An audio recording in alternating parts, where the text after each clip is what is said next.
Unity is a key word in the Hands at Work Watchword for 2016. In Romans 15 verse 5, we read the following: May the God who gives endurance and encouragement give you a spirit of unity as you follow Christ Jesus.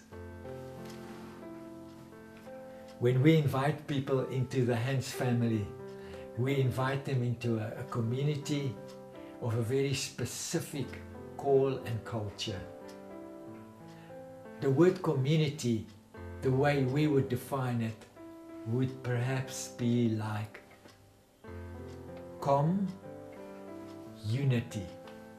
And we would say you are called to be committed to be in unity.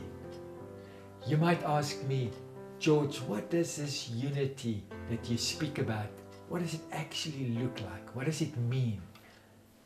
Commitment to unity. Last year when I was in the Democratic Republic of the Congo, in a village called Kisunka, I met a young boy about 2 years old called Capello. Capello's mom died a month before I arrived at that village, and he stayed with his grandmother, who grieved the loss of her daughter and the one who was the breadwinner in the family. Capello was dying when I got there.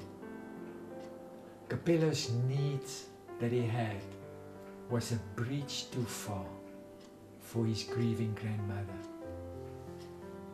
The day I walked into that house with Eric, the Hands at Work leader in the Democratic Republic of the Congo, and with the local Christians, and we met Capello, we started to fight for this little man's life.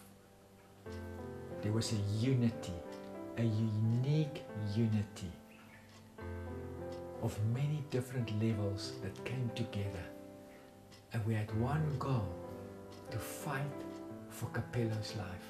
Nearly a year later, I had the privilege to go to visit Kisunka village again.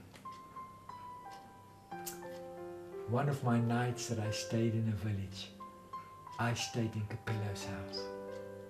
Now a 3-year-old, vibrant, full of energy young boy. You know what was one of the most striking things about this? Was not just Capello and his grandmother, but it was a wider community.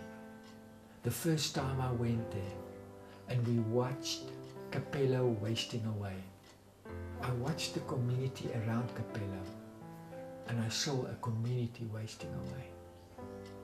It was as if when Capello died, hope was dying.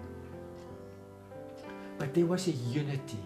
There was a unity among people from all over the world that were connected, that came together, and they came in exactly at the right time, and they displayed something to that community. And this year when I went there, it wasn't just Capello that was vibrant, it was the whole community that was vibrant.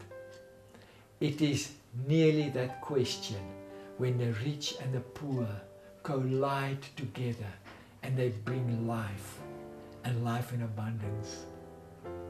This commitment, this unity that I'm speaking about is incredibly powerful, and it is only based on something that we have experienced ourselves first. That's why we can do it. The best way to describe it is to take a verse out of the Bible. In John 1 verse 14 we read, "And the Word became flesh, and the flesh moved into our neighborhood." Friends, the truth is, you and I were as poor as Capello. We were wasting away. When somebody who was rich decided to become poor and jump into our holes and reached out to us, he desired to have community with you and me. And he was so committed to unity that he was prepared to suffer and eventually to die for that unity. We learned through the years that compassion and conviction fuels courage. Courage to do something. And when we have that courage to address injustice and things that are happening, it is countercultural.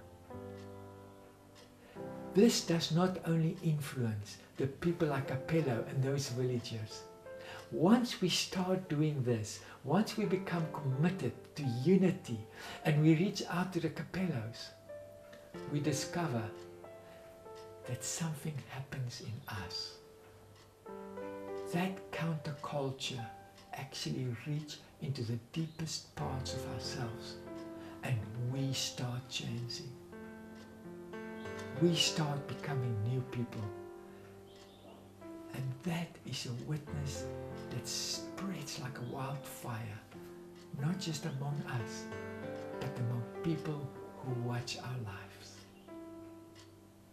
Community, a powerful, powerful tool to reach out with.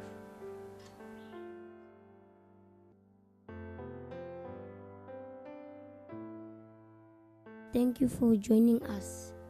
www.handsatwork.org